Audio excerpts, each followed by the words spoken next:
Muito bem, então boa noite oficial para todos vocês. Hoje nós estamos numa segunda-feira, né? Sempre tem sido aos domingos, mas por algumas questões eu não pude ontem. Mas que bom que vocês estão aqui, só está faltando uma pessoa. Mas eu já falei com ela, ela vai vendo gravada depois. Hoje nós vamos falar de um tema bastante interessante e muito importante, porque nós temos visto, desde o início dos estudos, o que eu chamo de cronologia bíblica, que é quando Deus nos cria, lá no passado, Adão, Eva, cria o mundo com um propósito, nós vimos tudo isso. Nós vimos que logo em seguida eles pecam, eles transgridem a lei, e aí porque eles transgrediram a lei, nós sofremos hoje, né? Nós aprendemos sobre tudo isso que o pecado causou, de geração em geração, toda a desgraça que ele trouxe. Mas a parte boa dessa história é que Jesus ele veio com um propósito a essa terra, se tornou humano, assim como nós, e morreu numa cruz para perdoar os nossos pecados. Nós vimos isso nos últimos temas. Falamos também sobre o estado do homem após a morte, que é um estado de inconsciência. E tudo isso que a gente viu até aqui vai servir para nós entendermos muita coisa no tema de hoje. Tá? Tudo bem, João? Sem problemas. Tudo isso que nós vimos vai servir para nós entendermos esse ponto que é sobre a volta de Jesus. Né? Então, nós vamos aqui ver vários textos, eu pretendo ser bem objetivo, só para vocês terem ideia, a volta de Jesus é a maior promessa da Bíblia. Ela é referida nos textos aproximadamente 2.500 vezes. Só para vocês terem uma noção, a cada 25 versículos da Bíblia é como se um falasse sobre a volta de Jesus. Então, esse tema é muito importante. Antes disso, nós vamos só fazer a correção da nossa atividade da semana passada. Deixa eu abrir aqui. Se vocês tiverem alguma dúvida, vocês já podem perguntar, porque às vezes a sua dúvida é a dúvida de outros. Então, seria muito importante vocês tirarem agora. Certo. Vocês conseguem ver aí? Consigo. Ok. Semana passada nós estudamos sobre juízo, nós vimos sobre o santuário, nós vimos como que Jesus ele apaga os pecados, né, lá no santuário celestial, não mais o santuário terrestre. O santuário terrestre ficou no passado. E aqui nós tínhamos algumas perguntas, vocês foram muito bem.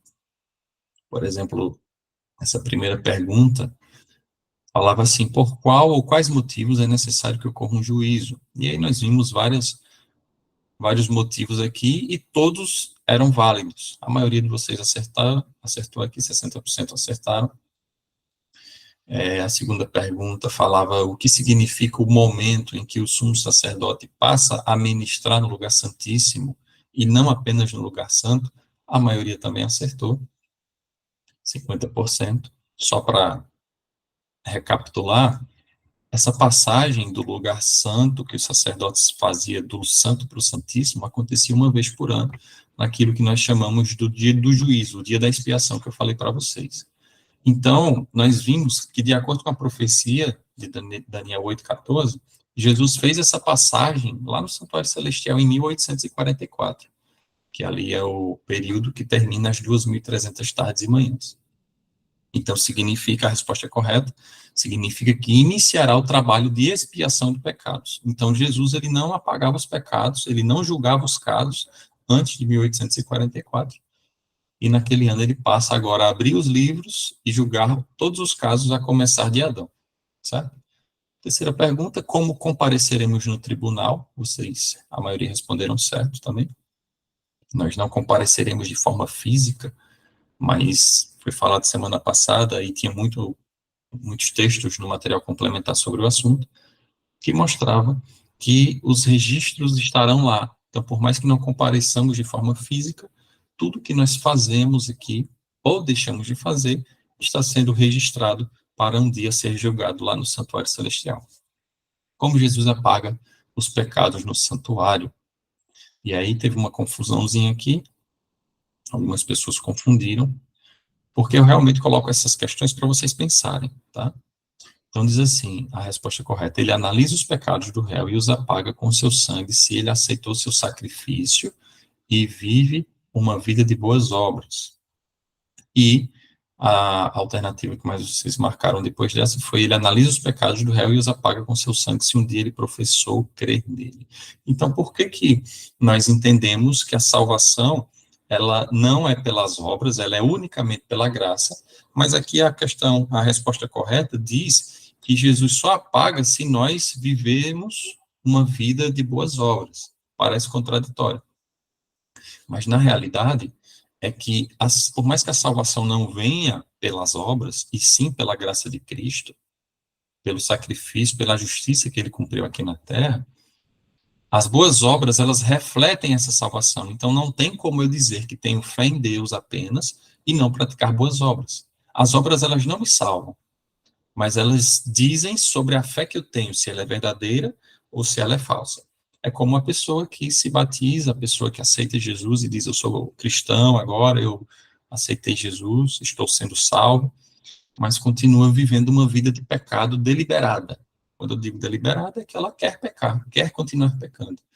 Então, quando Jesus for analisar o caso dessa pessoa, ele vai ver que ela aceitou o sacrifício, mas não viveu uma vida correspondente. Logo, aquela aceitação não foi genuína. Eu acho que dá para entender mais ou menos assim.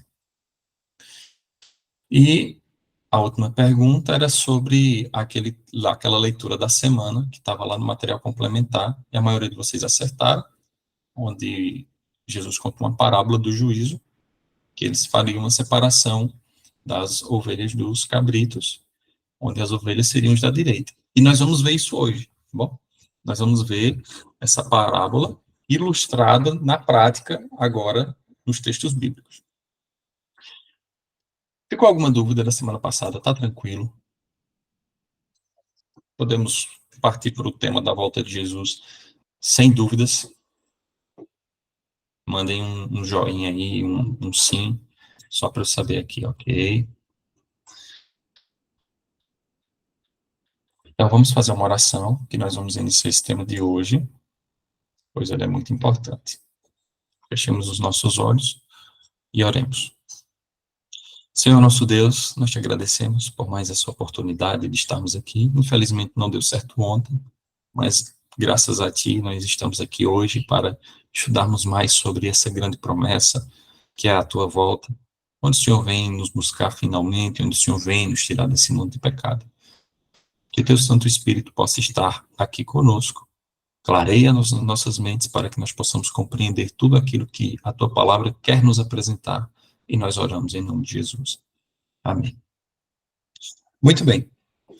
Como eu falei para vocês, essa é a maior promessa da Bíblia. E tudo que acontece na Bíblia culmina nesse ponto principal, que é a volta de Jesus. Afinal, tudo o que ele fez aqui na terra é para que um dia nós pudéssemos ser salvos finalmente do pecado. Eu já convido você a abrir sua Bíblia em João, no capítulo 14. João, capítulo 14. E só recapitulando,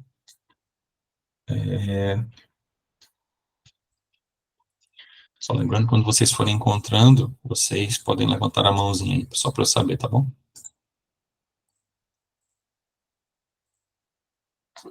Que vocês encontraram. João é o Novo Testamento. Está depois de Marcos. Ou melhor, depois de Lucas.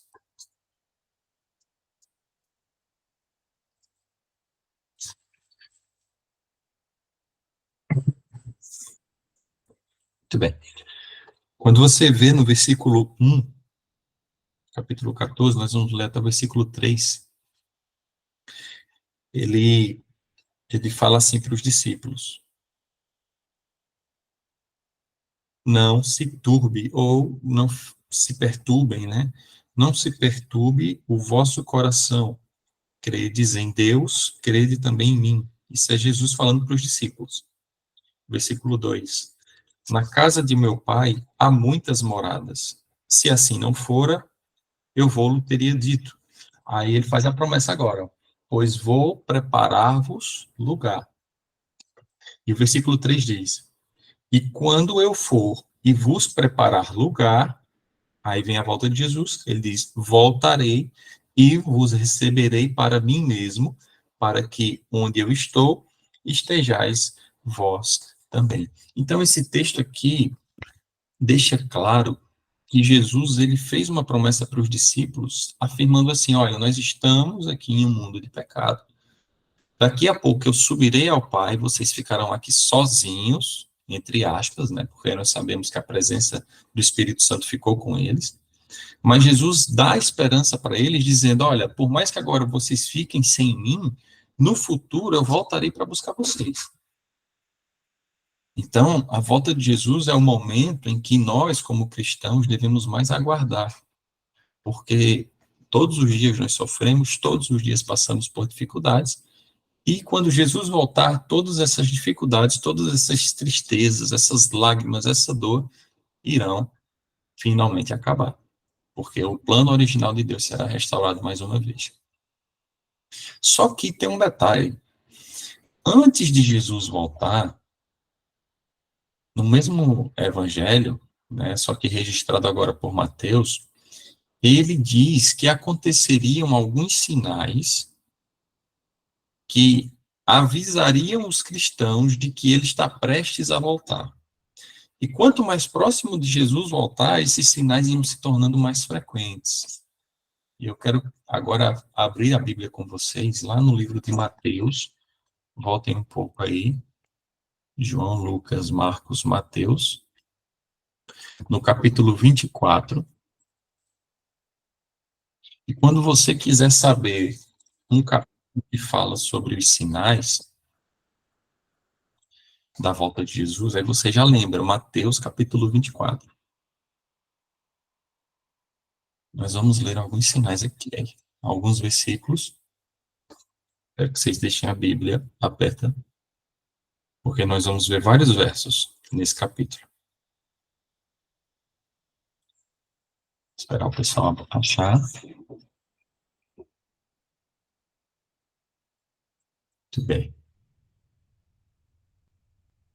Olha só, Jesus, nesse capítulo, vocês vão perceber que ele diz que aconteceriam vários sinais antes de sua volta. E nós poderíamos resumir esses sinais basicamente em três tipos. Ele diz que ocorreriam sinais no mundo social, nós já vamos ver. Mas ele também diz que ocorreriam sinais no mundo natural, na natureza, e também no mundo religioso. Então, quando é como se Jesus estivesse falando assim, os discípulos, tem um contexto aqui por trás, Jesus olha para Jerusalém e fala para eles que não ficaria pedra sobre pedra naquela construção, e eles perguntam, mas quando nós podemos saber que esses sinais aconteceriam? Aí Jesus dá aqui alguns alertas, primariamente falando sobre a destruição de Jerusalém, mas também com a profecia secundária como cumprimento do tempo do fim. O que eu quero dizer com isso? Vamos fazer a leitura e vocês vão entender melhor. Primeiro, eu quero que vocês observem o versículo 6 e o 7 do capítulo 24, e diz assim: e certamente ouvireis falar de guerras e rumores de guerras. Vede, não vos assusteis, porque é necessário assim acontecer, mas ainda não é o fim. Ele está falando dos sinais do fim, mas ainda não é o fim. Versículo 7. Porquanto se levantará nação contra nação, reino contra reino, e haverá fomes e terremotos em vários lugares. Então, aqui nós estamos falando de sinais que ocorreriam no mundo social. Aqui o texto deixa claro. Inclusive, no versículo 12, ele fala: e por se multiplicar a iniquidade, o amor se esfriará de quase todos. Ou seja, nós teríamos aí um período difícil, onde os seres humanos, eles não se preocupariam tanto quanto antes uns com os outros. E como eu falei para vocês, cada vez mais próximo da volta de Jesus, isso vai se tornando cada vez mais preocupante. As pessoas vão amando menos umas às outras, vão pensando muito em si, egoístas, e vão pensando menos nas outras, certo? E o versículo 29, para fechar, diz assim: logo em seguida à tribulação daqueles dias, o sol escurecerá, a lua não dará claridade, a sua claridade, e as estrelas cairão do firmamento, e os poderes dos céus serão abalados. Então, esses textos que nós vimos aqui, e já já nós vamos voltar também, nos mostra sinais que aconteceriam antes da volta de Jesus no mundo social e no mundo natural. No mundo social, aqui é falado sobre terremotos que aconteceriam com maior frequência. Nós temos aí na história recente o terremoto de Lisboa, né? O grande terremoto de Lisboa. A fome, né, seria tão forte como nunca antes na história humana. E você percebe que nós estamos em um período que, ao olharmos para Mateus capítulo 24, a gente vê muita semelhança, olhando para o que está escrito e olhando para o que está acontecendo. Aqui é falando sobre guerras também. Nós tivemos aí a Primeira Guerra Mundial, a Segunda Guerra Mundial, uma Terceira Guerra Mundial aí, todo mundo na expectativa de que aconteça.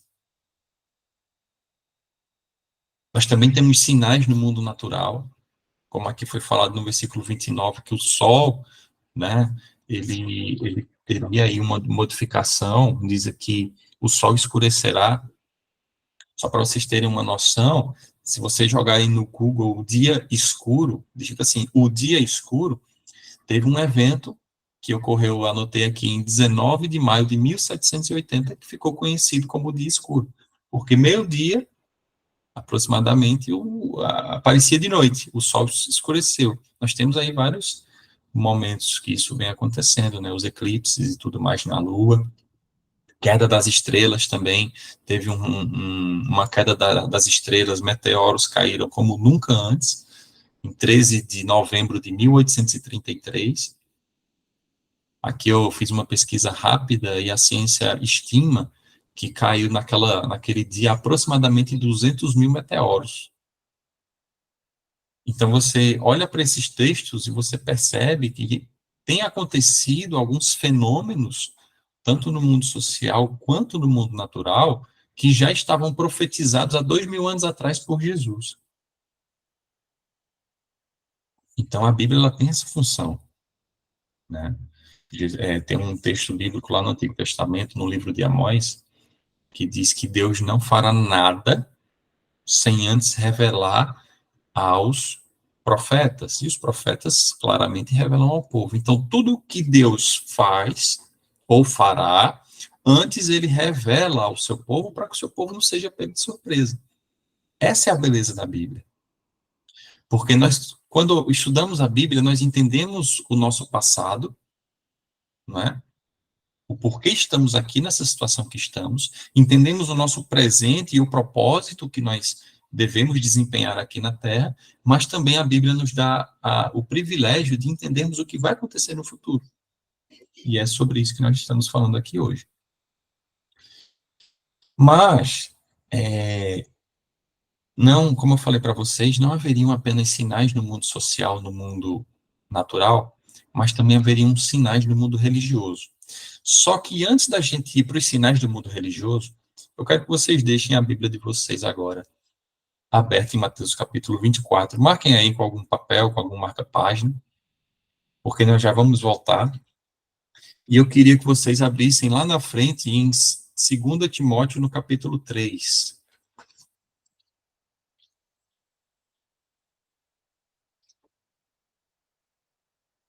Vão abrindo aí que eu vou pedir que um de vocês leiam.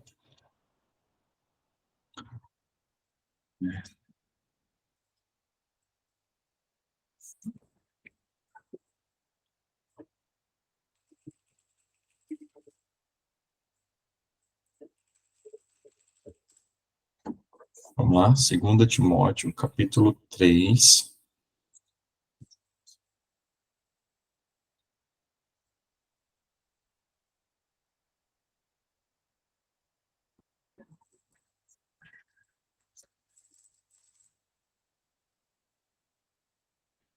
Quem se disponibiliza para ler? Nós vamos ler o texto do versículo 1 até o versículo 4. Só deixa mais uma pessoa achar, e aí quem quiser pode iniciar a leitura.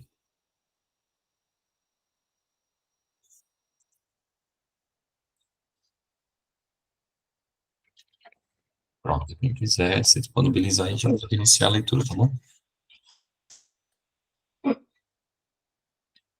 Vamos lá. Pode ir? Pode ser, vai. Os últimos dias. Lembre-se disto. Nos últimos dias haverá tempos difíceis, pois muitos serão egoístas, avarentos, orgulhosos, vaidosos, xingadores, ingratos, desobedientes aos seus pais e não terão respeito pela religião. Não terão amor pelos outros e serão duros, caluniadores, incapazes de se controlarem, violentos e inimigos do bem. Vocês percebem? O verso 4. Já leu, Rafa? Aqui, ó. Serão traidores, atrevidos e cheios de orgulho. Amarão mais os prazeres do que a Deus. Era isso que eu estava procurando. Né? Tem o versículo 5 também que diz, ó, tendo forma de piedade, negando-lhe, entretanto, o poder. Então, aqui nós temos, e vou deixar tudo lá no material depois, tá, para vocês verem com mais calma, e analisarem se há semelhança entre o que está escrito e o que nós estamos vivendo. E, na minha opinião, tem muita semelhança. Porque nós temos visto pessoas sem amor, pessoas egoístas, pessoas corruptas, né, blasfemadoras, avarentos, como aqui tem dito, né? Ó, mais amigos dos prazeres do que amigos de Deus, as pessoas estão preocupadas com tudo, menos com Deus. Nós temos visto isso. Por isso que quando vocês ouvirem alguém falar que nós estamos nos últimos dias, não é sem base que uma pessoa fala isso. Pessoas que nem conhecem sobre a Bíblia, às vezes nem têm religião, nem professam crer em nada, elas entendem que há algo no mundo que está estranho, que há algo no mundo que não está funcionando da forma que deveria. A tecnologia tem avançado, as pessoas estão cada vez mais apressadas, as pessoas estão cada vez, né, tendo menos tempo, e, consequentemente, as pessoas têm menos tempo para ler a Bíblia, para se atualizarem do período profético que nós estamos vivendo. Então, essa descrição que nós lemos aqui, nesses 4 versículos, diz muito sobre o caráter dos seres humanos no tempo do fim. Por isso que ele diz no versículo 1, sabe, porém, nos últimos dias sobrevirão tempos difíceis. Aqui Paulo não está falando para Timóteo que isso aconteceria nos dias deles, mas nos últimos dias da história dessa terra. Então, nós já vimos sinais no mundo natural, sinais no mundo social, já vimos o caráter dos seres humanos no tempo do fim, mas tem um destaque aqui, e voltem lá para Mateus 24, eu tinha pedido para vocês marcarem. Há um destaque aqui porque Jesus ele dá uma ênfase maior para sinais do mundo religioso, sinais que ocorreriam no tempo do fim, só que agora no mundo religioso. Eu quero destacar alguns versículos aqui com vocês.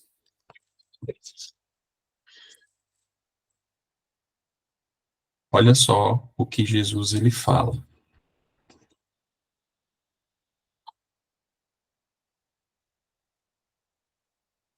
Que vocês já encontraram, né? Então eu já vou ler, tá bom? Vamos ver o versículo 4 primeiro e o versículo 5. E lhes respondeu. Jesus começa a dar os alertas aqui. Vede que ninguém vos engane, porque virão muitos em meu nome dizendo, eu sou Cristo, e enganarão a muitos. Versículo 11. Levantar-se-ão muitos falsos profetas e enganarão a muitos. Olha só. Versículo 24 agora. Mais uma vez Jesus dá ênfase nisso. Porque surgirão falsos cristos e falsos profetas, operando grandes sinais e prodígios para enganar, se possível, os próprios eleitos. Então, Jesus também faz um alerta aqui para os discípulos, para que eles ficassem espertos, porque no tempo do fim haveria muitos falsos profetas, né, falsos cristos. Ele diz que esses falsos profetas, eles teriam poderes, inclusive, de operar sinais, prodígios, poderes aparentes, né, e que eles deveriam ficar atentos com isso. Porque nós, pelo menos eu, consigo enxergar isso se cumprindo hoje. Nós nunca tivemos tantas religiões como nós temos hoje. Só no Brasil, nós temos mais de 1.500 religiões, no mundo nós temos mais de 40 mil religiões cristãs, mais de 40 mil. Então, só por esse dado você percebe que há algo de errado. Se todos professam crer na Bíblia, se todos professam crer no mesmo Jesus, por que há tanta divergência? Por que há tantas religiões? Essa é a dúvida de muitas pessoas. E o que eu enxergo dessa situação é que as pessoas elas estão querendo dar uma interpretação à Bíblia e não deixando que a Bíblia se interprete. Nós aprendemos no estudo 1 que nós não podemos achar nada sobre a Bíblia, ela que tem que dizer o que está escrito. E textos mais fáceis explicam textos mais difíceis. Mas hoje, eu não sei como é a experiência de vocês, eu não conheço muitos aqui, mas eu sei que vocês têm visto por aí pessoas mal intencionadas tentando arrecadar dinheiro com o evangelho, né, dando muita ênfase a dízimos, ofertas e dizendo traga mais para Deus, tem a teologia da prosperidade que diz quanto mais você dá, mais Deus vai te abençoar, e tudo isso está contra a Bíblia. Não estou dizendo que não devemos dizimar nem ofertar, nós vamos chegar nesse ponto nos próximos estudos. Mas eles têm, os falsos profetas, eles distorcem aquilo que é verdade, muitas vezes, assim como Satanás faz. Por isso que Jesus faz esse alerta. Nós temos aí curas, né? Inúmeras igrejas aí prometendo curas às pessoas. Nós já vimos que Satanás tem poder para curar, tem poder para se transformar em anjo de luz. Então, tudo isso que Cristo vem falando, né, a comunicação com os mortos, que nós vimos no estudo sobre a morte, que aquilo não é plano de Deus, Deus condenou aquilo no antigo Israel, tudo isso tem acontecido. E nós, por falta de conhecimento, muitas vezes temos achado isso normal. Esses dias eu achei até engraçado, que eu estava assistindo TV e eu vi um indivíduo de uma igreja aí, que eu nem lembro qual é, enchendo uma bexiga com ar, com seu próprio ar e vendendo, dizendo que era o ar santo, que aquela pessoa poderia solicitar via correio, aquele ar ungido, né, que ele falava. Achei aquilo absurdo, até ri, né? É cada absurdo que a gente vê. Se você compra, chega na sua casa, e quando chegar na sua casa, você abre a bexiga e espalha esse ar na sua casa ficará abençoada, e isso tinha um custo, obviamente. Já havia água santa, né? Então, quando nós vemos essas coisas e olhamos para Mateus capítulo 24, nós temos que entender que tudo isso estava profetizado por um motivo, porque era sinais, alertas do fim dos tempos. Então, significa dizer hoje que se nós estamos vendo sinais no mundo natural, sinais no mundo religioso, sinais do mundo social, como nunca antes vimos, isso é uma evidência muito grande de que Cristo está próximo de voltar. E aí, se você voltar para o capítulo 7 agora, você está em Mateus 24, e voltar para o capítulo 7,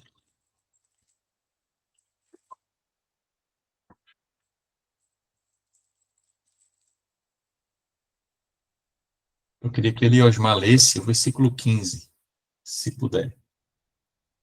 Capítulo 7, versículo 15. Cuidado com os falsos profetas. Eles se aproximam de vocês disfarçados de ovelhas, mas por dentro são lobos ferozes. Olha que declaração Jesus também faz aqui. A cautela, ou seja, tenham cuidado com os falsos profetas, porque por mais que às vezes eles pareçam bonzinhos, como aqui diz o texto, né, ovelhas, por dentro eles são lobos roubadores. Roubadores. E sabe o que eu acho mais interessante? Está descrito aqui no versículo 21 até o 23. Localizem aí. Jesus, depois de falar isso, ele agora fala a respeito do dia de sua vinda e dessas pessoas que não pregaram a verdade da forma que deveriam pregar. Nós vamos ler do 21 ao 23, diz assim, ó: nem todo o que me diz Senhor, Senhor, entrará no reino dos céus, mas aquele que faz a vontade de meu Pai que está nos céus.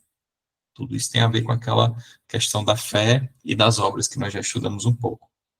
Mas eu quero dar ênfase aqui no versículo 22 e 23. Jesus diz: muitos naquele dia, que dia? No dia de sua vinda, né? Muitos naquele dia hão de dizer-me: Senhor, Senhor, porventura não temos nós profetizado em teu nome?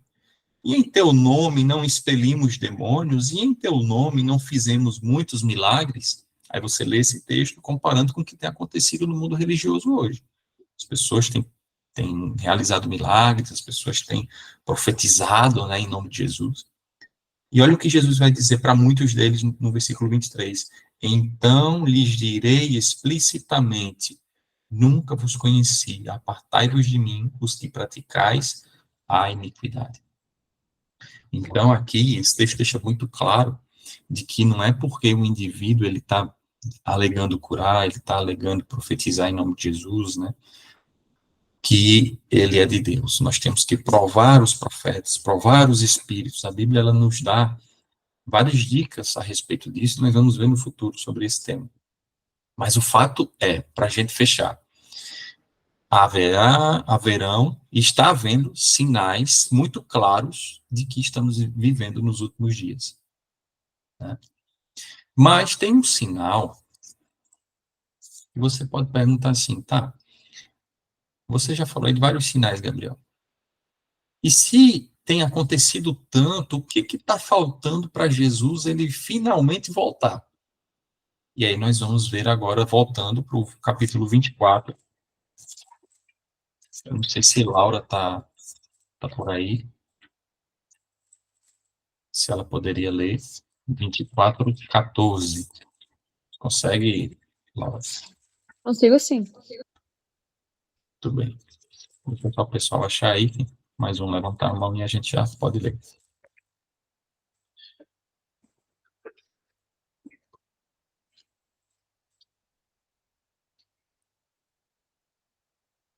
Pode ler, Laura. 24:14, nós. Isso. Esta boa nova do reino será proclamada no mundo inteiro. Todos os pagãos terão nisto um testemunho, e então virá o fim. Olha só esse texto. Como ele deixa claro o último sinal que precede a vinda de Cristo. Vai acontecer tudo isso que nós já vimos aqui.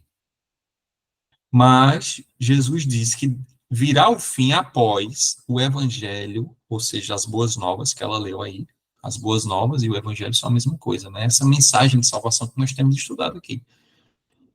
Quando ele for pregado no mundo inteiro, para testemunho aos pagãos, às nações, aí sim Jesus voltará, porque Jesus não voltará enquanto as pessoas ainda estão na ignorância. Por isso que é tão importante nós estudarmos a Bíblia.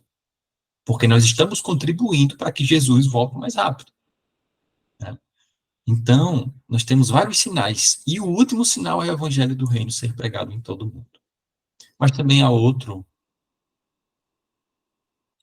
texto, e agora nós já vamos lá para 2 Pedro, lá no finalzinho da Bíblia, onde o apóstolo Pedro, ele deixa muito claro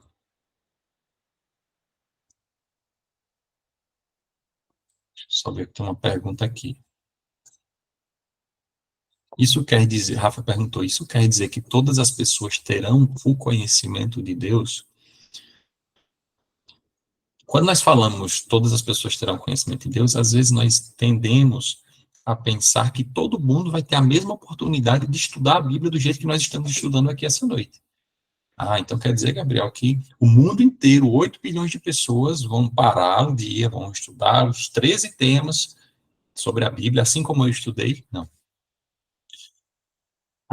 E aí, claro, não é um assunto, mas eu poderia dizer que a Bíblia ela tem muitos textos que nos mostram que há várias formas de evangelismo. às vezes sem a Bíblia.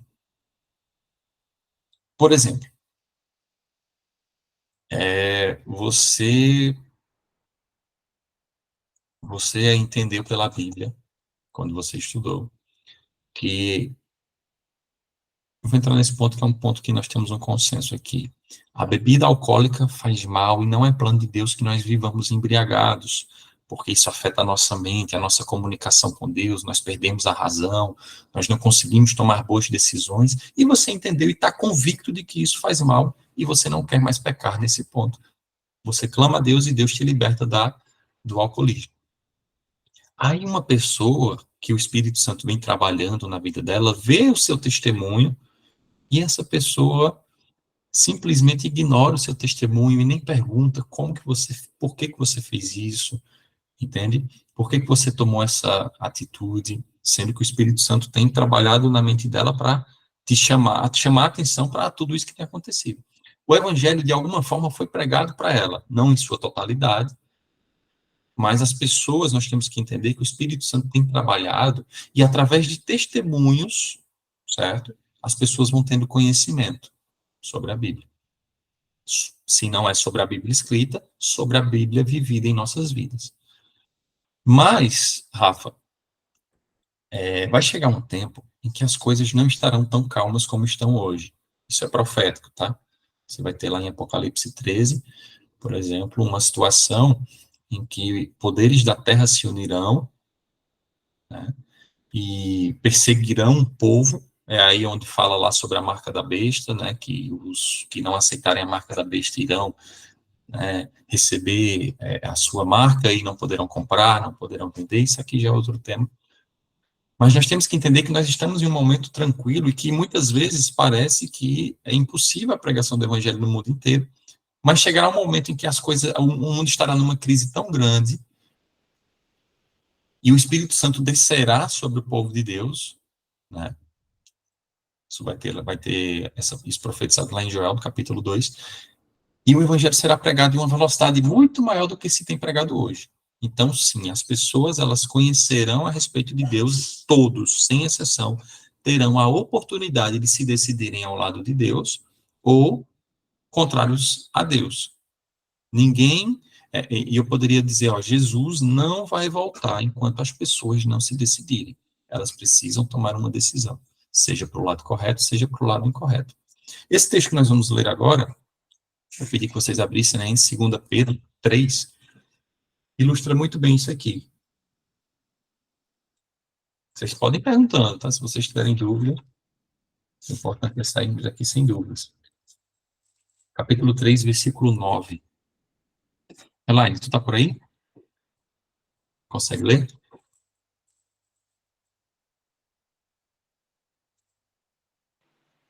Tô sim, consigo. Por favor. Qual é o versículo, por favor? Capítulo 3, versículo 9. Sim. O Senhor não tarda em cumprir sua promessa, quando alguns pretendem que ele está em atraso. Mas ele está demonstrando paciência para convosco, pois não quer que alguns se percam, mas que todos cheguem à conversão. Olha que texto lindo e que fala com nós hoje, né? O que nós entendemos aqui? Fala muito claro, o apóstolo Pedro aqui está falando sobre a vinda de Jesus. Aqui no versículo 1 você já vê, né? Se você ler o contexto, está falando sobre a vinda de Jesus. E ele diz, olha, Jesus não está demorando a voltar. E ele está falando isso lembrando há 2000 anos atrás. Às vezes nós temos essa tendência a perdermos a fé, né, porque nós já ouvimos falar muito sobre a volta de Jesus e Jesus não está voltando ainda. Mas ele diz, olha, ele não está demorando, pelo contrário, ele está sendo paciente, porque tem muita gente ainda que não conhece o evangelho, ainda não se decidiu.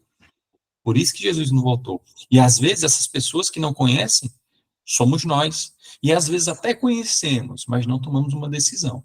Então, muitas vezes, Jesus está esperando nós tomarmos uma decisão ao seu lado. Não aquela decisão de palavras, mas uma decisão firme, uma decisão sem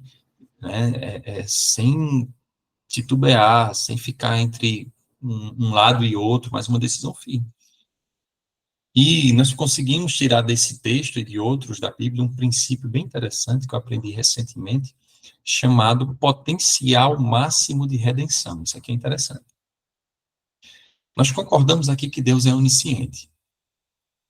Então, às vezes, nós nos perguntamos, por que Jesus não voltou? Porque em sua onisciência, Deus sabe o momento da história em que haverão mais pessoas definidas ao seu lado. Dá para entender mais ou menos? O que eu quero dizer é, Deus, ele tem aguardado porque ele quer levar o maior número de pessoas possíveis para o céu. Então, às vezes, nós achamos que estamos prontos para ir para o céu, mas tem muita gente que não está. E, às vezes, muitas pessoas estão e nós ainda não estamos. Então, Deus sabe o momento exato em que a maior parte da humanidade estará decidida ao seu lado e ele volta. Por isso que aqui diz, ele é paciente, porque ele sabe que muita gente ainda vai se converter. Muita gente ainda vai aceitar essas verdades da Bíblia. Então, nós temos que ter isso em mente, tá bom? Então, o fato é, em resumo, Jesus vai voltar. A Bíblia deixa isso muito bem claro. Ele tem que voltar para dar um fim nesse mundo de pecado, nesse mundo de sofrimento. E aqui nós vimos vários sinais que precederiam essa volta. Só recapitulando, sinais no mundo social, sinais no mundo religioso, sinais no mundo natural, a pregação do evangelho, o caráter da humanidade destruído, o egocentrismo, o egoísmo, as pessoas só pensando em si. Então, Jesus vai voltar em algum momento. Sabemos o dia? Não sabemos. Não sabemos. Tem vários textos que ilustram isso. Tem textos que eu não trouxe aqui, mas eu vou deixar no material complementar, que os apóstolos falam que Jesus virá como ladrão. Mateus 24 vai falar sobre isso. Acho que no versículo 43, se não me engano. Mas, afinal, como será a volta de Jesus? E a gente vai entrar nisso agora. Como será a volta de Jesus? E eu quero que vocês voltem lá em Mateus 24 de novo. Eu não sei se vocês deixaram marcado. Mas agora nós já vamos entrar no ponto sobre a vinda de Jesus. O que acontecerá quando Jesus voltar? Será que ele virá como bebezinho de novo? Claro que não. Claro que não. Aquela foi a primeira vinda de Jesus. Agora eu quero que vocês observem o versículo 30 e o 31. Depois de Jesus dar esses sinais, né? No versículo 30 e 31,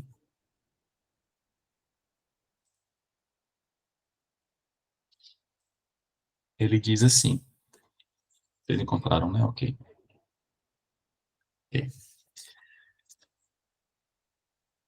Versículo 30 e 31 de Mateus 24.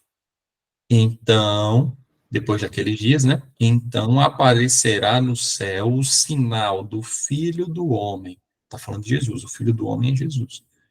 Aparecerá um sinal no céu, e ainda diz, ó, todos os povos da terra se lamentarão e verão o Filho do Homem vindo sobre as nuvens do céu, não mais como beberzinho indefeso, mas com poder e muita glória. O próprio Jesus declarou isso. Ainda no versículo 31, e ele enviará os seus anjos com grande clangor de trombeta, os quais reunirão os seus escolhidos dos quatro ventos, de uma extremidade, de uma a outra extremidade dos céus. Olha que texto, e esse é um texto para nós passarmos um dia inteiro meditando nele. Porque é um texto com muitas informações. Talvez você participe aqui do estudo e você não consiga, né, internalizar tudo. Por isso que é importante você ir lá no material complementar depois com calma, responder as perguntas com a maior calma possível, para que esses conceitos fiquem bem internalizados em sua mente. Mas o que a gente vê aqui? Quais as características da vinda de Jesus? Primeiro, a vinda de Jesus será visível. Aqui nós temos no versículo 30 dizendo que todos os povos da terra se lamentarão e verão o Filho do Homem. Então, tem se pregado, às vezes, em algumas religiões, uma história de arrebatamento secreto, que nada mais é Eles alegam que nós podemos aqui estar no estudo bíblico, daqui a pouco você ser arrebatado e ficar suas roupas aqui na terra, e você foi arrebatado enquanto nós ficamos aqui. Isso não existe. A Bíblia, sim, fala de um arrebatamento, nós já vamos ver o que significa isso, mas não tem nada de secreto esse arrebatamento, tá bom? Então, a vinda de Jesus será visível. Outra coisa, ele aparecerá nas nuvens dos céus, certo? Aqui no final do versículo 30 diz, vindo sobre as nuvens dos céus. Outra coisa, ele aparecerá nos céus com poder e muita glória. Então, Jesus não virá da forma que veio há 2000 anos atrás, em carne humana mais, indefeso, chorando, não. Ele virá agora para dar sentença. Nós vimos, e agora eu quero conectar os temas. Nós vimos que Jesus veio e ele entrou no santuário para fazer juízo. Lembra do que eu falei na semana passada? Quando Jesus vier, ele virá com todos os casos decididos, todas as recompensas já estarão escritas para dar a cada um segundo suas obras. Então Jesus ele não vem mais, né, para dar perdão. Ele já deu perdão, agora ele vem para dar sentença.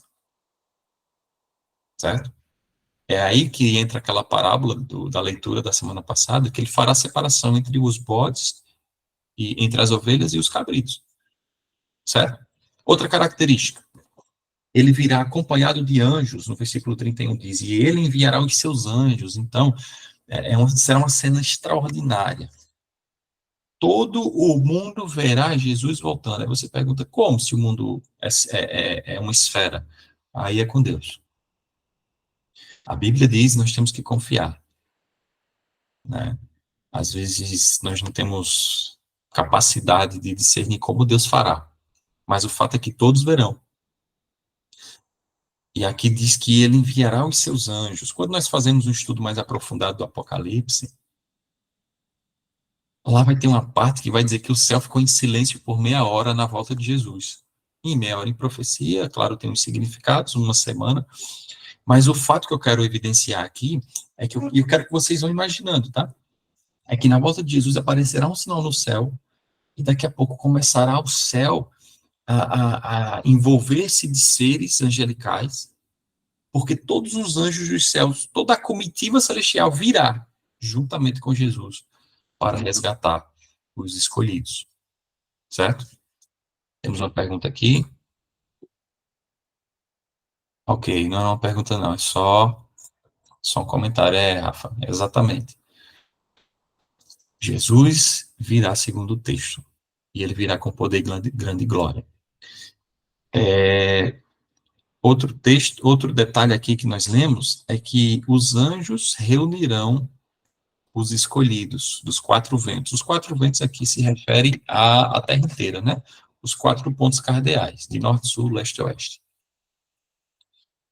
E Jesus vai fazer esse recolhimento. E eu queria chamar a atenção de vocês para o versículo 36 agora, que diz, mas a respeito daquele dia e hora ninguém sabe, nem os anjos dos céus, nem o Filho, senão o Pai.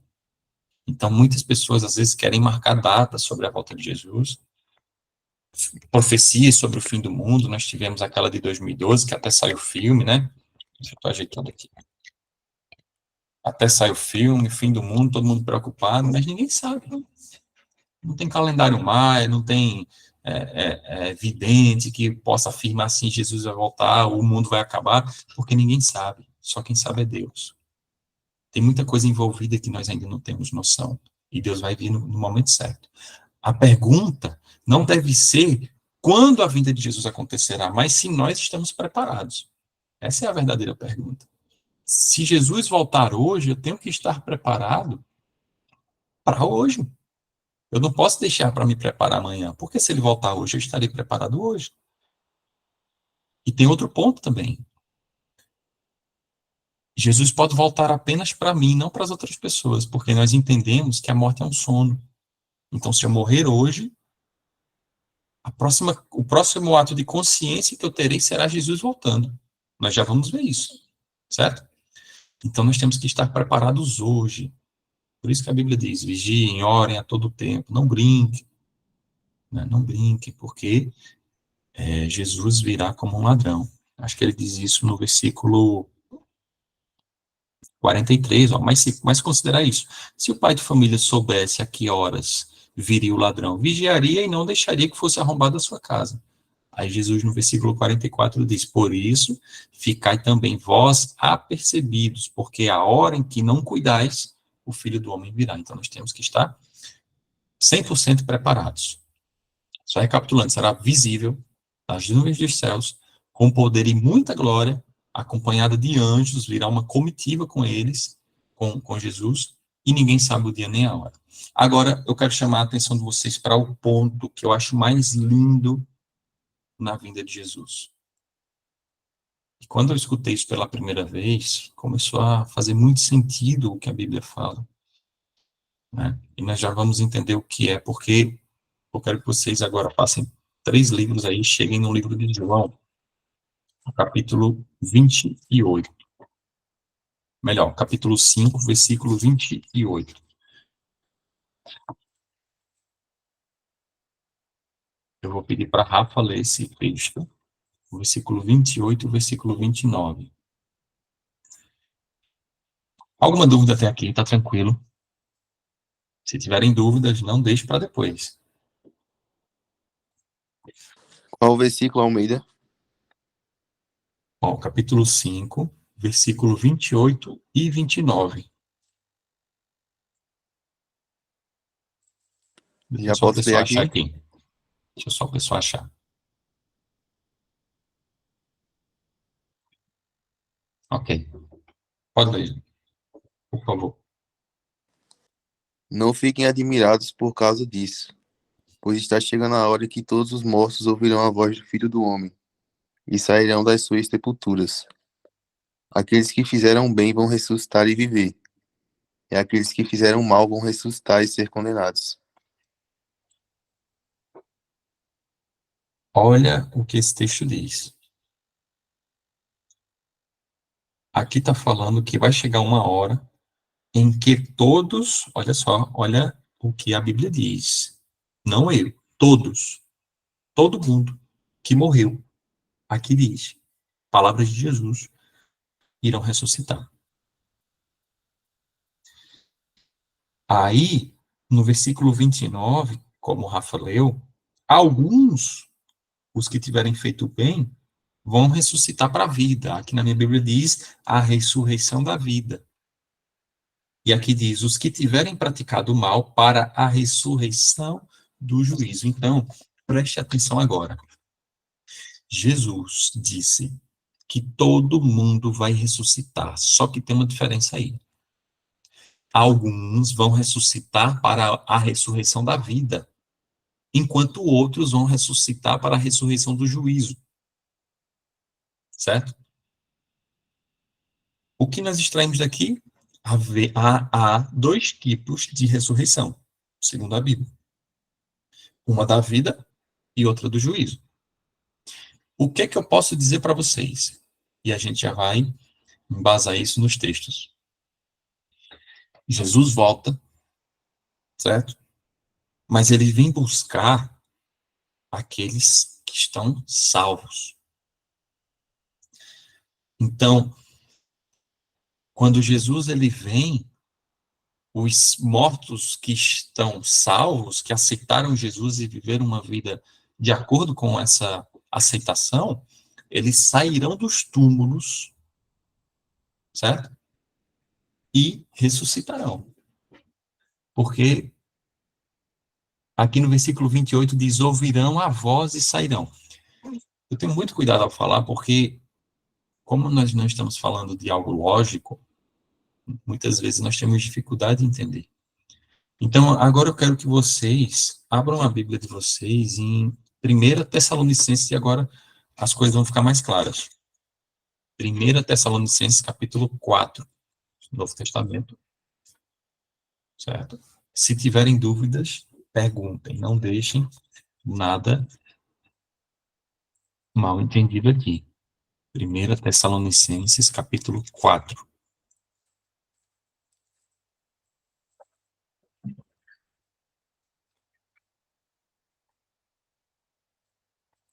Meu Deus, estou apanhando aqui da minha Bíblia. Achei.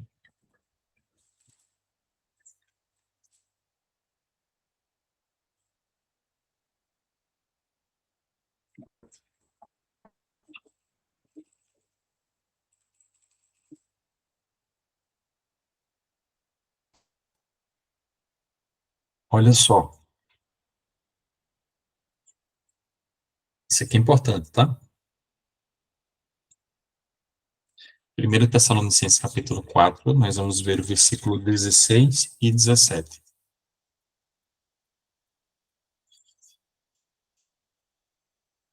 Aqui Paulo está falando a respeito dos mortos na vinda de Jesus. Diz assim na minha Bíblia: Porquanto o Senhor mesmo dá a palavra de ordem. Olha só, está falando de Jesus. Jesus vai dar uma palavra de ordem. Ouvida a voz do arcanjo e ressoada a trombeta de Deus, descerá dos céus. Está falando da vinda de Jesus. Ouvida a voz do arcanjo e ressoada a trombeta, ou seja, Jesus virá num som de trombetas, descerá dos céus, e quando Jesus começa a descer dos céus, aí diz na continuação aí, e os mortos em Cristo ressuscitarão primeiro. Essa é a ressurreição da vida. Então imagine a cena, Jesus voltando com uma comitiva celestial de milhões e milhões de anjos, ao som de trombetas, ele dá uma palavra de ordem e os túmulos começam a se abrir. Olha que coisa. Isso é o que a Bíblia está dizendo. Os túmulos começam a se abrir, mas não todos os túmulos das pessoas que estão salvas. Aqui diz os mortos em Cristo. Não está falando dos mortos perdidos, os mortos em Cristo. Eles ressuscitarão. Então, aquela mãe que perdeu, né, a sua bebezinha, Deus vai ressuscitar a bebezinha e vai ter aquele encontro maravilhoso entre mãe e filha. Aquela mãe que não acompanhou o crescimento de sua filha, aquele homem que perdeu a sua mãe, perdeu sua avó, perdeu seu avô. Haverão esses reencontros, e isso nós conectamos lá com o que Jesus falou sobre os anjos virão buscar os escolhidos. E aí, imagine a cena, os anjos descendo sobre cada túmulo, pegando pela mão as pessoas e levando para subir as nuvens dos céus, assim como Jesus, assim onde está Jesus. Jesus não pisará a terra, não pisará na terra, ele ficará nas nuvens dos céus, e os anjos virão em cada túmulo dos salvos. Aquelas pessoas que tinham um problema de saúde, às vezes sem perna, sem braço, aleijados de alguma forma, ressuscitarão perfeitos, nós já vamos ver isso, certo? E haverá esse encontro entre Jesus e os mortos salvos que foram ressuscitados. Aí você pergunta, tá, mas não haverá um povo salvo e que estará vivo? Aí ele diz, no versículo 17, olha só, depois que os mortos ressuscitam primeiro, no versículo 17 ele diz, depois nós, os vivos, os que ficarmos, seremos arrebatados. Aí que vem a doutrina do arrebatamento. Seremos arrebatados juntamente com eles entre as nuvens para o encontro do Senhor nos ares, e assim estaremos para sempre com o Senhor. Essas palavras aqui, elas são muito confortantes para o nosso coração. Porque se tem uma coisa que nós desejamos, é um dia reencontrar aquelas pessoas que tanto amamos, né? Porque no versículo 13, inclusive, Paulo diz, olha, não quero que vocês sejam ignorantes para vocês não se entristecerem como os demais que não têm esperança. Então, para o cristão adventista, né? Quando eu falo adventista, é aquele que acredita na volta de Cristo. Adventista vem de advento, retorno de Cristo. Para o adventista que acredita na volta de Cristo, ele vive uma vida de esperança, acreditando que um dia, mesmo que as pessoas tenham morrido, se elas morreram em Cristo, no dia da volta de Jesus, Deus fará esse reencontro. E será maravilhoso. Os mortos em Cristo ressuscitando e cada anjo pegando na mão deles e levando até as nuvens dos céus, e os vivos, né, sendo arrebatados. Essa expressão arrebatados é levados juntamente com as nuvens. Então haverá uma reunião dos salvos, uns que estavam mortos e outros que estavam vivos, mas os salvos serão reunidos nas nuvens dos céus. Tá bom? Laura, se tu quiser ir, tá liberada, tá? Desculpa aí o horário. Depois vai ficar gravado aí, tu assiste esse trechozinho final. Mas o fato Sem é problema, que... Gabriel, é porque eu quase peguei no sono aqui já, infelizmente. Eu Mas boa imagino, noite para vocês. eu Deus imagino. abençoe. Depois tu vê a aula direitinho. Boa noite. Então, gente, haverão duas ressurreições, a ressurreição da vida e a ressurreição do juízo. Sobre a ressurreição do juízo, vai ficar para a semana que vem, tá? Porque já vai entrar em outro assunto, que é pós a volta de Jesus. O que acontecerá após a volta de Jesus? Isso fica para a semana que vem. Mas o fato é que na volta de Jesus, haverá essa reunião dos salvos. E isso fica mais evidenciado ainda em 1 Coríntios capítulo 15. Não se preocupem que a gente já está entrando na fase final. Voltem aí a Bíblia de vocês. 1 Coríntios, capítulo 15.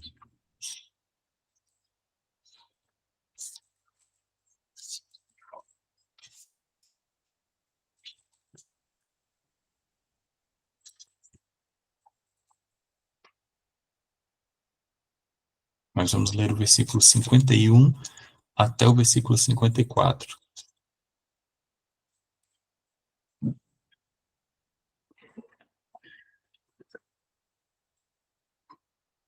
Ok. Vejam o que diz o versículo 51. Eis que vos digo um mistério. Nem todos dormiremos, mas transformados seremos todos. O que significa essa expressão dormiremos? Eu quero saber de vocês agora. O que significa quando o apóstolo Paulo diz que nem todos dormiremos? O que vocês acham que significa? Na minha Bíblia diz morrer. Então a Bíblia de Rafa já deu spoiler ali, né? Lembra daquela situação que nós estudamos, inclusive, que Jesus soube da morte de Lázaro e falou assim para os discípulos: vocês não fiquem apavorados porque ele está dormindo. Aí os discípulos disseram: se ele está dormindo é porque ele vai acordar. Aí Jesus disse: não, ele morreu. A gente até comentou aqui que a morte para Jesus é como um sono. Por quê? Porque na vinda de Jesus, ele acordará essas pessoas que estão salvas. Então, agora faz total sentido quando nós conectamos o assunto da morte com a vinda de Jesus. As pessoas, quando morrem, elas não estão no céu, elas não estão no inferno, elas não estão no purgatório, elas estão simplesmente na sepultura, em um estado de inconsciência. Por isso que eu disse a vocês que o assunto da morte iria explicar muita coisa nos assuntos que viriam. Então, aqui, quando nós lemos em Tessalonicenses que os mortos em Cristo ressuscitariam, Jesus devolverá o corpo daquela pessoa, mas não mais um corpo mortal, certo? Um corpo com defeitos. Ela ressuscitará num corpo perfeito e haverá novamente a união entre um corpo e o fôlego de vida, e o espírito, no caso. Quando há essa união, há uma alma vivente. Nós vimos isso no último estudo, penúltimo estudo sobre a morte. Certo? Então agora faz total sentido quando nós conectamos o assunto sobre a morte com a vida de Jesus. Deus vai devolver o fôlego de vida e essas pessoas vão viver novamente. Mas o assunto aqui é quando Paulo fala que nem todos morreremos. Já imaginou? Todos, quer dizer, de vez em quando eu ouço as pessoas falando assim: eu não tenho certeza de nada, mas uma coisa eu sei: todo mundo vai morrer. Se tem uma coisa que nós temos certeza é que vamos morrer, mas a Bíblia diz que não. Nós não podemos ter tanta certeza assim, ainda mais nós que vivemos no tempo do fim. Porque aqui o apóstolo Paulo diz que nem todo mundo vai morrer. Porque nós lemos em Tessalonicenses que quando Jesus volta, haverá umas pessoas que estarão vivas, e essas pessoas não passarão pela morte. Do jeito que elas estão, elas serão transformadas ainda em vida e subirão às nuvens dos céus com Jesus. Olha o que diz esse texto. Nem todos dormiremos, mas transformados seremos todos, ou seja, nem todo mundo vai morrer, mas todo mundo vai ser transformado. Todo mundo que aceitou o sacrifício de Cristo vai ser transformado. Aí no versículo 52. Num momento, num abrir e fechar de olhos, ao ressoar da última trombeta, a trombeta soará, os mortos ressuscitarão incorruptíveis e nós seremos transformados. Vocês entenderam? Então, aqui ele reforça as duas a transformação e a ressurreição. Os mortos em Cristo ressuscitarão incorruptíveis. Aqueles que não haverá mais pecado, lembre-se. Jesus está nos libertando do corpo mortal. Então, as pessoas que tinham algum problema de saúde, elas ressuscitarão perfeitas. É isso que ele diz no versículo 53. Porque é necessário que este corpo corruptível, ou seja, que morre, se revista de incorruptibilidade, ou seja, de imortalidade, e que o corpo mortal se revista da imortalidade. Então, ainda no versículo 54 ele diz, e quando, na volta de Jesus, este corpo corruptível se revestir de incorruptibilidade e o que é mortal se revestir de imortalidade, então se cumprirá a palavra que está escrita, tragada foi a morte pela vitória. Nesse dia, a morte morrerá. E aí Paulo diz, olha, será num abrir e fechar de olhos. Quando você menos esperar, quando você estiver olhando para Jesus vindo nas nuvens dos céus, você vai olhar para o seu corpo e você vai ver que seu corpo agora foi transformado. E se você tinha algum problema, você não tem mais. Se você tinha indisposição, agora você tem disposição. Olha que incrível isso. Porque lembre-se, a vinda de Jesus, ela tem um objetivo. Por isso que eu coloquei o título desse tema, libertação. O título é libertação, porque a vinda de Jesus vem para nos libertar da presença do pecado. O que eu quero dizer com isso? Na cruz, Jesus nos liberta da culpa pelo pecado. Então, aquela culpa que caía sobre nós, nós não precisamos mais pagar por ela, porque Jesus morreu no nosso lugar.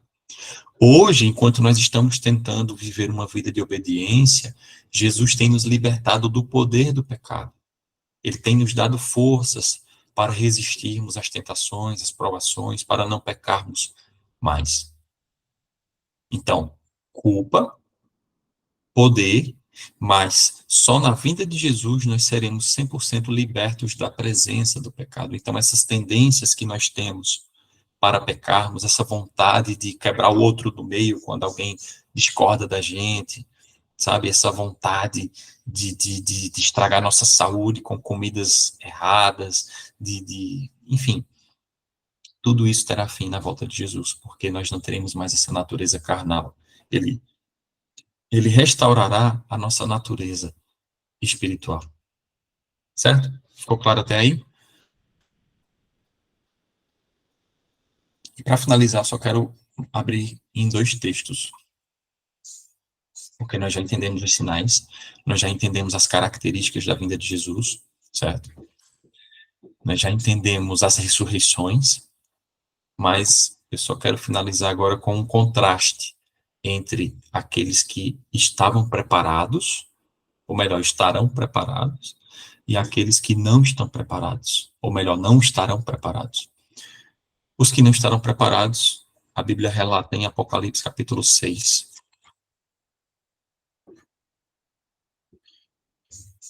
Apocalipse capítulo 6.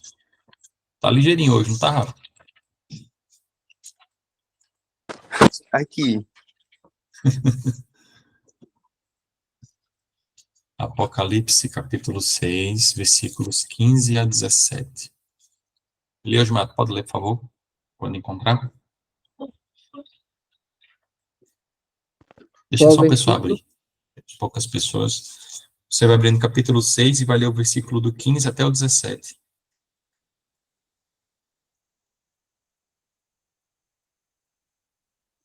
E a gente já vai entrando na fase final para não passar muito do horário, tá bom? Pode ler, E viu? os reis da terra, os magnatas, os comandantes, os ricos e os poderosos, todos os escravos e homens livres, esconderam, escon,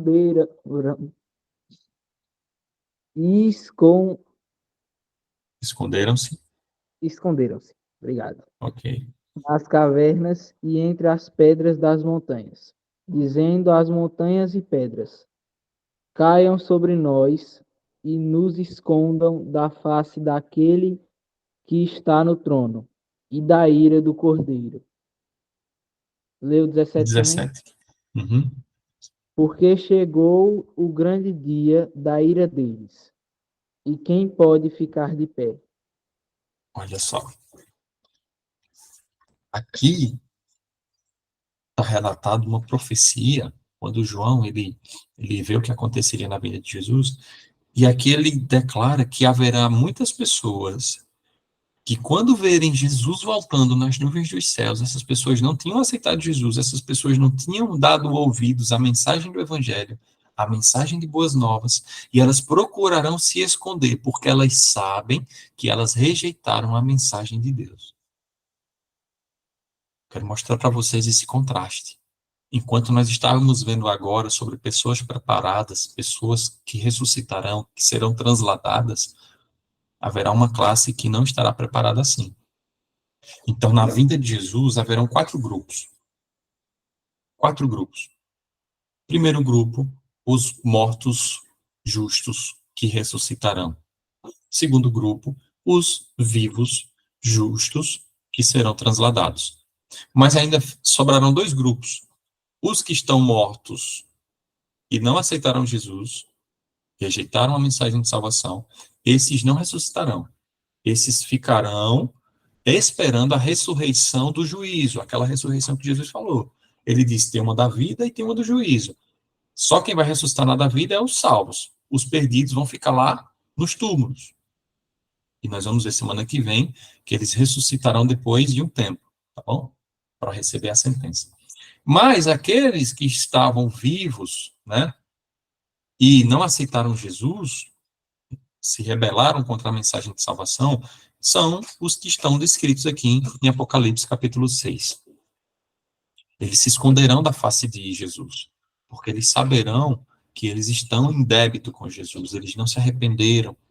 E eles vão até dizer aqui, né, procurarão a morte, né, dirão aos rocheiros, caiam sobre nós e nos escondam da face de Jesus, porque chegou o grande dia da ira dele. A volta de Jesus, lembre-se, eu vou deixar textos de material complementar sobre, não será uma coisa pacificadora. Será pacificadora, né, para quem está salvo. Mas para quem está perdido, né, essas pessoas elas morrerão por ocasião da vida de Jesus. Os que estão vivos e não estão prontos, morrerão. Só quem subirá aos céus são os salvos. É isso que a Bíblia nos diz.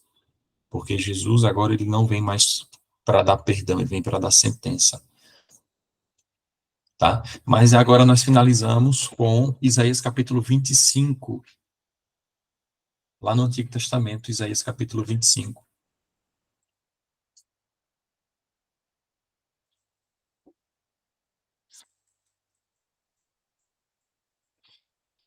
Percebendo que vocês já estão abrindo a Bíblia muito mais rápido do que no começo.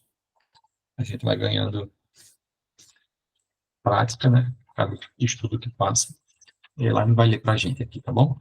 E a gente finaliza nesse texto, Isaías capítulo 25, Elaine. E o versículo 9.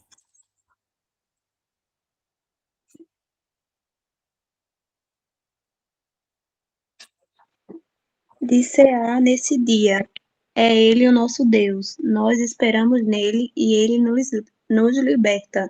É o Senhor em quem pusemos nossa esperança. Exultemos, jubilemos, pois ele nos salva. Olha só que coisa. Essa será a emoção daquelas pessoas que aceitaram a Jesus.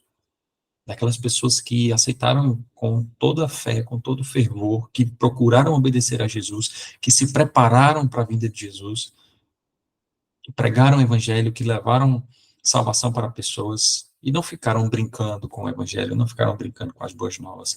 Essa será a reação delas. elas vão olhar para o céu e vão dizer, é esse o Deus que nós aguardávamos durante esse tempo todo, enquanto muitas pessoas perderam as esperanças, enquanto muitas pessoas zombavam de nós e falavam que Jesus não ia voltar, que isso era loucura da nossa cabeça. Quando ele aparecer nas nuvens dos céus, essas pessoas se alegrarão, chorarão de felicidade, porque tudo aquilo que elas acreditaram durante uma vida inteira, a Bíblia diz que se cumprirá, e elas ficarão muito felizes e subirão juntamente com Jesus para o céu. Então, a gente finaliza aqui, mas eu queria concluir dizendo que Jesus ele está voltando para buscar aqueles que o aceitam. E nós estamos vivendo num período de juízo, como nós estudamos na semana passada, desde 1844, Jesus ele tem julgado os casos, ele tem olhado os registros dos livros dos céus, e o nosso caso vai ser julgado em algum momento. Mas a parte boa é que nós hoje temos a oportunidade de nos arrependermos. Enquanto Jesus não volta, nós temos a oportunidade de entregar nossa vida a Ele. Nós temos a oportunidade de nos converter dos nossos maus caminhos, segundo a Bíblia. E Jesus faz vários apelos, Deus faz vários apelos, dizendo, olha, convertam-se, eu vou perdoar vocês, eu estou disposto a dar a vida eterna a vocês, vocês só não precisam mais viver nessa vida de pecado. Só que em contraste a tudo isso, a toda essa insistência de Deus, Satanás ele sabe que a vinda dele está próxima. Satanás sabe que Jesus está às portas. E por isso ele tem trabalhado dobrado para nos distrair, para nos tirar o foco, né? Para não lermos a Bíblia, para olharmos como um livro qualquer para ela. E vocês estão percebendo nesse estudo, nós já estamos no tema 7, vocês têm percebido que a Bíblia ela fala muito aos nossos corações. Vocês têm percebido que ela tem muitas verdades para nos revelar. Então, Jesus ele tem trabalhado. Vocês estão entendendo o evangelho agora, daqui a pouco outras pessoas vão conhecendo, até que o mundo inteiro seja evangelizado, e aí sim, ele voltará. Então, nós não precisamos viver angustiados porque perdemos parentes. Claro que nós vamos sentir o luto, nós vamos sentir a dor.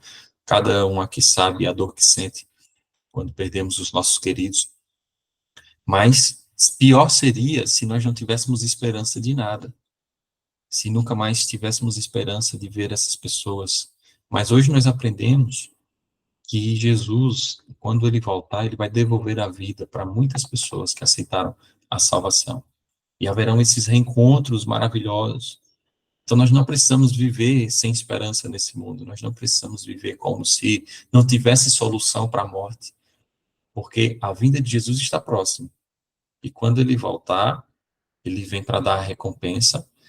E quem tiver a recompensa boa ao seu lado, tenha certeza que passará uma eternidade muito feliz, onde não haverá mais pecado, onde não haverá mais luto, não haverá mais dor, né, onde haverá esse reencontro maravilhoso, num lugar onde não tem mais fome, num lugar onde não tem mais guerra, onde não tem mais ansiedade, onde não tem mais depressão. Então, essa é a esperança que a Bíblia apresenta para nós, tá bom? Semana que vem, nós vamos ver o que acontecerá após a vinda de Jesus. Nós vamos falar a respeito de um período de 1000 anos que a Bíblia cita, depois vamos ver que Jesus voltará pela terceira vez a essa terra para dar a sentença final. Mas tudo isso eu vou deixar para a semana que vem, porque senão fica muitas informações para digerirmos em um dia só. Alguma dúvida? Alguma contribuição, alguma dúvida? Se tiverem, falem agora. E se não, a gente termina com uma oração, tá bom? Desde já foi um prazer estar com vocês. Mas vamos orar e a gente finaliza aqui, tá bom? Senhor nosso Deus, estamos finalizando mais um estudo. Passamos do horário, sim. Era para ser 1 hora e pouco, mas a tua palavra ela vai trabalhando em nossos corações, nós vamos nos empolgando aqui, às vezes passamos sim do horário, mas que bom que descobrimos tantas verdades, que descobrimos tanta coisa que o Senhor tem para nos falar e nos dar esperança. Aprendemos sobre a tua volta hoje, esse tema rico na Bíblia, porque sabemos que tudo que nós vivemos aqui culminará na tua volta nesse dia maravilhoso em que não mais precisaremos viver na presença do pecado, nessa presença de sofrimento. Mas, ao mesmo tempo, Senhor, aprendemos que haverá um grupo de pessoas que não estarão preparadas para a tua vida. E a nossa oração hoje é para que o Senhor nos dê forças para te buscarmos todos os dias, para não desistirmos da caminhada cristã, para que nós não precisemos passar por essa perdição, porque a tua palavra vai dizer que o fogo foi preparado para o diabo e seus anjos e não para nós. Nós temos a oportunidade de salvação. Então, por favor, nos salva hoje. Pedimos perdão pelos nossos pecados, pedimos que o Senhor nos ajude a vivermos uma vida onde a tua graça possa ser refletida através de nossas obras. E quando a tua vinda se aproximar, quando o Senhor aparecer nas nuvens dos céus, nós possamos dizer: este é o Deus ao qual nós aguardávamos. E que possamos nos alegrar, e que possamos reencontrar familiares, e que nós possamos passar uma eternidade feliz ao teu lado. Nos dê uma boa noite de repouso, que os teus anjos possam nos proteger de todo mal, e que no próximo domingo nós possamos mais uma vez estar aqui estudando mais sobre a tua palavra. E nós oramos em nome de Jesus. Amém. Ok? Fiquem com Deus. Até domingo, se Deus quiser. E amanhã mesmo eu mando o material para vocês. Eu vou mandar o questionário, tá bom? Então, qualquer dúvida, repito, podem tirar no grupo, podem tirar durante as aulas. E que vocês tenham uma boa noite e fiquem todos com Deus. Boa noite, Valeu Almeida, valeu. Tchau, Rafa. Tchau para vocês.